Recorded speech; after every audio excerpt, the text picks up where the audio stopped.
Monitoring Linux permissions is not always cut and dry. Sometimes at a file level, sometimes at a folder level, and the difference between read, execute, write, and the directory level ones can get a little tiresome to dig out by yourself. So let me show you how to do that using SolarWinds Server Configuration Monitor.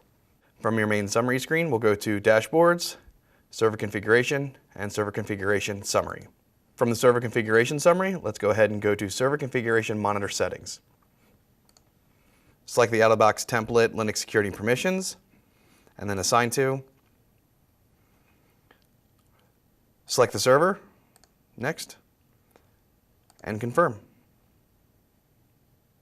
Part of this profile uses a script to actually find all the world writable files on your system.